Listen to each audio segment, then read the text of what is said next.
Ингээд ихний мэдээлэл улсын хурлын даргын томилгоо эрх баригч Монгол Ардын намын дотоод зөрчлийг дахин ил гаргаж бүлэг доторх фракц хоорондын сөргөлдөөнийг хурцдаглаа.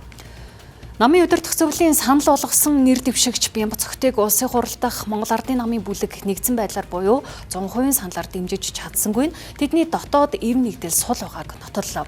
За үүний зэрэгцээ улсын хурлын даргын томилгоо чуулганы шатанд шилжих үед сүр хүчний зүгээс завсарлага авч санал хураалтыг дахин хойшлуулсан нь улс төрийн маргаан зөвхөн нэг намын хүрээнээс хальж парламентын төвшний зөрчил болно тэлэх боллоо.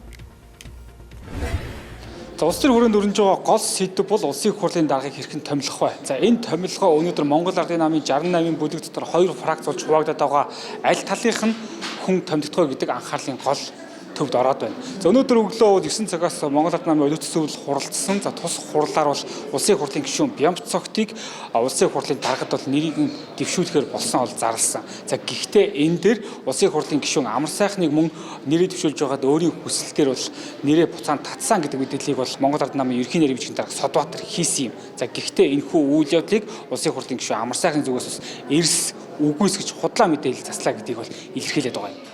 Амар сайхан гишүүн бол өдөр зөвлөлийн хуралдааны өмнө нэрээ татаж авсан. Нэгдүгээрт би нэрээ дэвшүүлээгүй. Хоёрдугаарт нэрээ дэвшүүлээгүй өрсөлдөөн бий болоогүй учраас нэрээ татах тухай асуудал ерөөсөө яригдаагүй. Монгол Ардын намын нарийн бичгийн дарга тийм хариуцлагагүй зүйл ярьж болохгүй.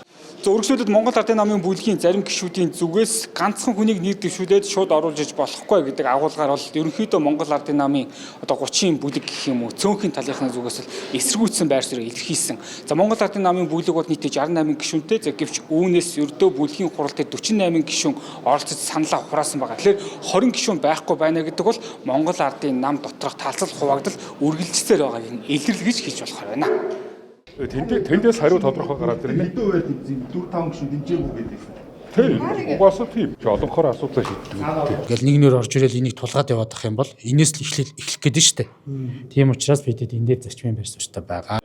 Цаарын улсын хурлын даргад нэр дэвшээд байгаа Сандгийн Бямбацогтын хувьд нийтдээ парламентд бол 5 удаа сонгогдсон их хурлын гишүүн. Түүний хувьд Батлан хамгаалах, за дээрээс нь барилга хот байгуулалт, зам тээвэр, хууль зүйн бас олон салбарын сайдаар ажиллаж байсан. Хамгийн сүүлд бол засгийн газрын хэрэглэх газрын дараагаар ажиллаж байгаа. За тэрээр бол улсын хурлын дараагаар хэрвээ томилогдох юм бол, сонгогдох юм бол нам доторх одоо фракц хоорондын энэхүү зөрчилдөөнийг арилгах чиглэлд анхаарал хандуулж ажиллана гэдгээ бол илэрхийлсэн байгаа юм а. Бас нэг нүгөө ярих л бас улсын хурлыг хуралдах одоо Монгол Ардын намын бүлгийн 68 гишүүнээс тодорхойлсон үл ойлголцлын асуудал байгаа. Үүнийг одоо бас хэрхэн одоо бас нэгдсэн ойлголттой бас нэгдмэл байр суурьтай болгох хэрхэн яаж одоо бас тийм энэ засгийн газрын үйл ажиллагааны хөтөлбөр, за улсын хурлын үйл ажиллагаа, засгийн газрын үйл ажиллагааг тогтвортой явуулахад бас нэгтгэж бас зангидах уу.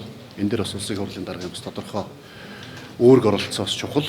Тийм болохоос энэ хүн одоо илүү анхаарч ажиллана гэсэн бодолтой байна.